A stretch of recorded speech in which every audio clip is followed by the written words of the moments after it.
Hello guys, আসসালামু আলাইকুম। আজকে শেষ দিন। আজকে দুপুর 3টার দিকে জাহাজে করে আমরা আবার রিটার্ন চলে যাব টেকনাফ। দূরাচ্ছিলাম, অসাধারণ একটি ট্যুর হলো।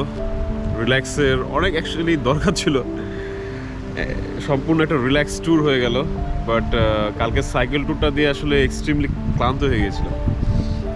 তো সকাল সকাল একটু বের হয়েছি পরিবেশটা দেখার জন্য, যে পানি কত দূর আসলে চলে গেছে। গতকালকে আমরা ওই পর্যন্ত পানি পেয়েছিলাম, এবং শৈবাল যে ভিতরে কত, সেটা এখন একদম স্পষ্ট বোঝা যাচ্ছে। যার কারণে যারা গোসল করতে নামবেন একটু দেখে শুনে নামাটা ভালো, কারণ জায়গায় যে সেন্ট মার্টিনের আসলে জায়গায় জায়গায় প্রচুর শৈবাল থাকে। যদি পায়ে একটু দুর্ঘটনাবশত লাগে তাহলে বেশ ভালো রকম আঘাত পেতে পারে। এই জন্য যেখানে বেশি ভিড় দেখবেন, সেফেস্ট প্লেসগুলোতেই গোসল করার চেষ্টা করবেন। নিরিবিলিতে আসে করতে যাবেন গোসল, কিন্তু সেক্ষেত্রে হয়তো শৈবালের সাথে তখন একটা আপনার সংঘর্ষ হয়ে যেতে পারে। এই জিনিসটা খেয়াল করবেন। আরেকটা জিনিস আমি খেয়াল করছিলাম, ওই যে ট্রলারে করে ডাব এসেছে একটু আগে, যেগুলো ডাবগুলো ওই যে ওখানে নিয়ে যাচ্ছে ওরা। এই ডাবগুলো মূলত সেন্ট মার্টিনের না, এগুলো হচ্ছে টেকনাফের ডাব। তারা টেকনাফ থেকে ডাবগুলো সেন্ট মার্টিনে নিয়ে আসে এবং এখানেই সেল করে। বিকজ এই মুহূর্তে এই ডিসেম্বরে কোনো গাছেই আমি ডাব দেখতেছি না। এটা নিয়ে কালে কোশ্চেন করলাম, ওরা বলছে ভাই ডাব নাই, তারপরে কি করবো। আর প্রচুর টুরিস্টের ডাবের চাহিদা, এই জন্য ওরা টেকনাফ থেকে ডাবগুলো নিয়ে আসে এবং এখানে সেল করে। বর্তমানে তো ছোটোখাটো ডাবের দাম 100, আর একটু বড় হলেই 120, 50, কোনো কোনো ক্ষেত্রে 180 টাকা পর্যন্ত চাচ্ছে। মানে ভয়ঙ্কর অবস্থা। এখানে যদি এই অবস্থা হয়, মানে ট্যুরিজম সেক্টরে এইগুলো বিষয় আসলে খুবই দুঃখজনক। যখনই দেখে কোনো কিছু ডিমান্ড খুব হাই, তখনই দেখা যায় ওই জিনিসের দাম বাড়িয়ে দেওয়া হয়।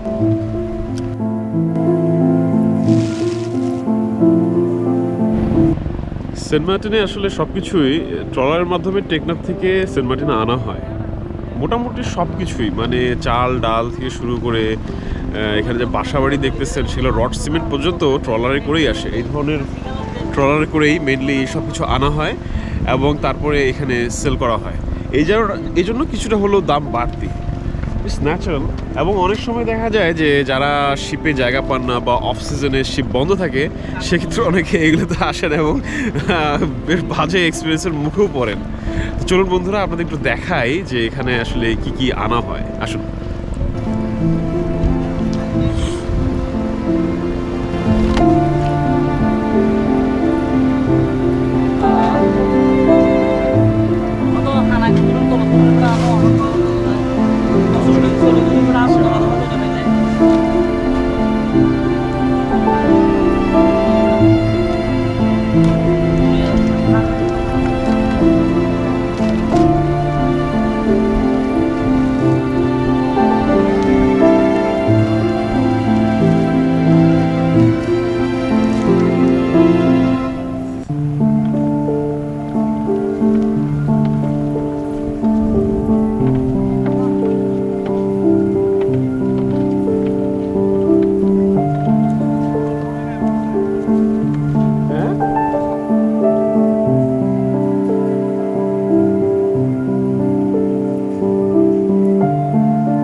কি আছে, এরা মাছ ধরে এগুলো দিয়ে।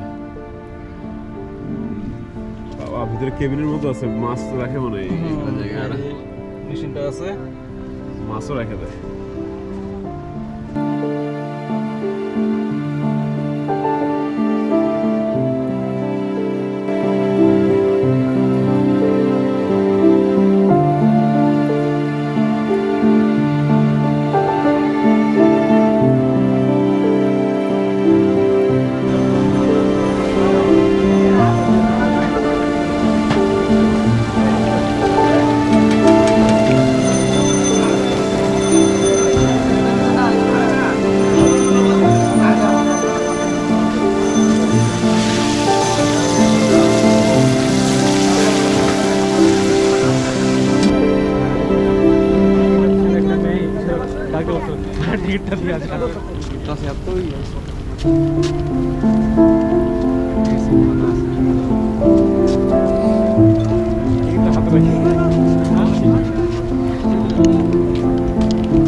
সামনে বলবো যে রোদ রে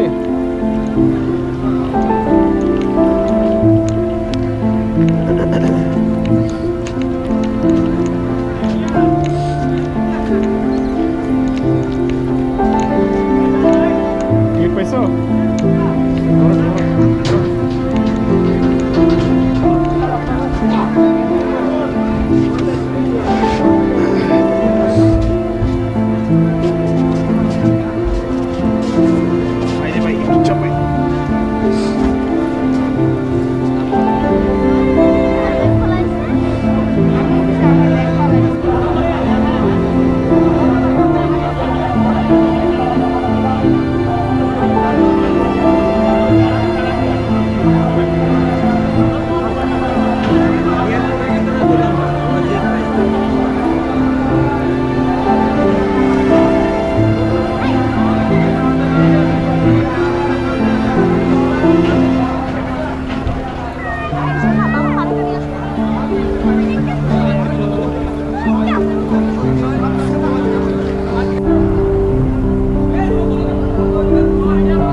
সামনে আলাদা উঠে দেয় একজনে